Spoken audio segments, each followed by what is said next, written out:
U.S. officials report that the war in Iran has already reached a $25 billion price tag. Simultaneously, Missouri is reeling from a hailstorm that produced 4.75-inch stones, damaging vehicles and disrupting air travel.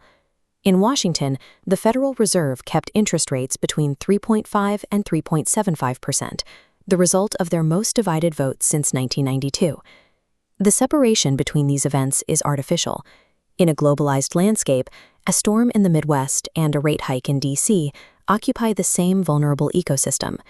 We analyze these events through the Convergence Delta, the specific collision points where war, climate, and economic stress overlap to amplify their total impact.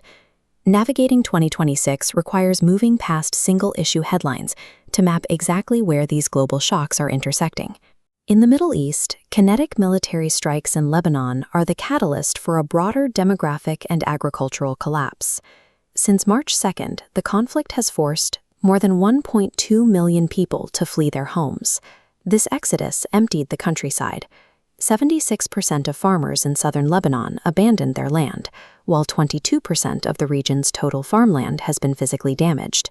Projections show 1.24 million Lebanese citizens facing acute food insecurity as local production fails. This war-to-famine pipeline is also visible in Darfur, where 5 million children now face extreme deprivation and acute malnutrition. Military conflict does more than move borders. It serves as a primary engine for regional food scarcity. These regional disruptions eventually travel through global commodities to reach the trading floor. The Iran war has driven crude oil prices to $118 per barrel, acting as a direct weight on global economic growth.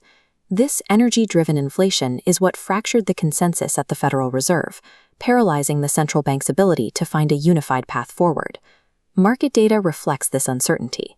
As the Dow fell 0.6%, the VIX Volatility Index spiked 5.5% to reach 18.81. External geopolitical shocks dictate domestic inflation expectations, which in turn destabilizes financial markets. In the American Midwest, domestic climate events are compounding to test national emergency infrastructure. Recent weather patterns have been exceptionally violent. Texas faced 120-mile-per-hour tornadoes, while Missouri was hit by record-setting hail. Illinois is simultaneously managing river flooding and frost alerts, stretching local response teams across multiple fronts. These vectors merge into a singular humanitarian crisis, resulting in casualties, widespread vehicle damage, and disruptions to the flight grid. Extreme weather no longer arrives as isolated storms. It functions as a simultaneous pressure test on emergency systems. These three deltas don't operate in a vacuum. They create a unified state of global stress. This systemic pressure reaches the individual. In Washington, displacement has brought protesters to the Supreme Court. In Athens, a suspect cited protest and despair against struggling public services. Traditional risk models fail because they attempt to isolate these variables. In a deeply entangled world, isolation is no longer possible. Anticipating the next system failure requires an advanced intelligence framework that can map the entire board at once. Stay ahead of the next crisis by accessing our live dashboards and deep dive synthesis at The-GCIProject.com and gci.waynesworldview.com.